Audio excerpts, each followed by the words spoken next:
मैं ख़वातीन आज़ाद मुल्क की सियासत में बहुत सारी अहम पेशरफ्तें इस वक्त हो रही हैं और एक जानिब आज़ाद कश्मीर के इंतखाबात से कबल पाकिस्तान तहरीक इंसाफ ने मशरूत बाइकआउट का ऐलान कर दिया, जिससे एक नई सियासी बहस छिड़ गई। तो दूसरी जानिब इसी फैसले से पार्टी के अंदर मुख्तलिफ आरा भी सामने आ रही हैं। उधर इंतखाबात से एन कबल अहम रहनुमाओं की सियासी वाबस्तगियों में तब्दीली भी सियासी मंजरनामे को मजीद दिलचस्प बना रही है और इसी तमाम तर इशू के ऊपर आज हम गुफ्तगू करेंगे। बिल्कुल जी, इसी पर बात करने के लिए हमें ज्वाइन कर चुके हैं नईम हैदर पंजोदा साहब। So much sir for your time. सबसे पहले तो मुझे बताएं ना, आज़ाद कश्मीर के हवाले से, इंतखाबात के हवाले से, आपकी जमात ने इंतखाबात के मशरूत बाइकआउट का फैसला क्यों किया, वजह क्या थी?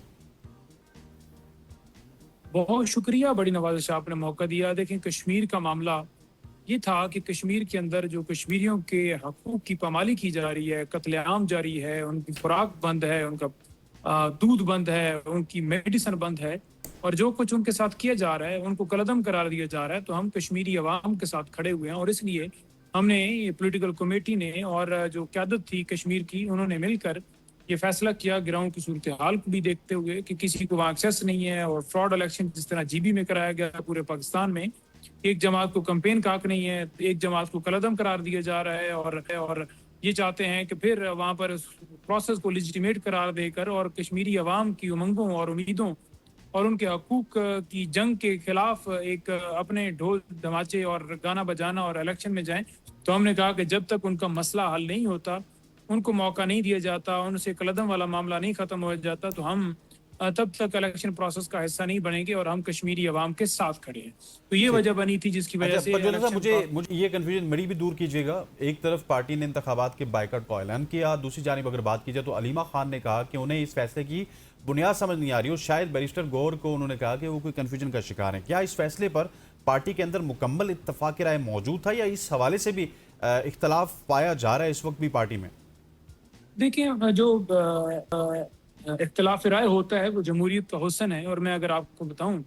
इख्तलाफ की हद तक, तो बिल्कुल जब कश्मीर के लोगों से पूछा गया, यानी वहाँ के जो टिकट होल्डर्स हैं जिनको टिकट दिया गया 27 लोग, उनमें से 21 लोगों ने कहा कि इलेक्शन प्रोसेस का हिस्सा बने,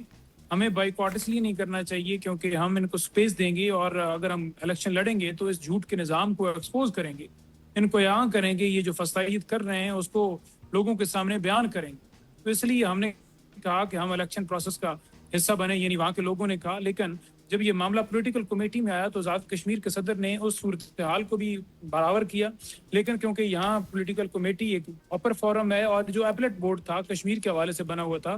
पहले उन्होंने मेजॉरिटी से कहा कि इलेक्शन नहीं लड़ना चाहिए, फिर पॉलिटिकल कमेटी में आया और आज़ाद कश्मीर के सदर हैं वो भी मौजूद थे और फिर मुतफ़िक़ा तौर पर मौजूदा सूरत हाल को और कश्मीरी अवाम के हकूक़ को सामने रखते हुए ये फैसला किया गया।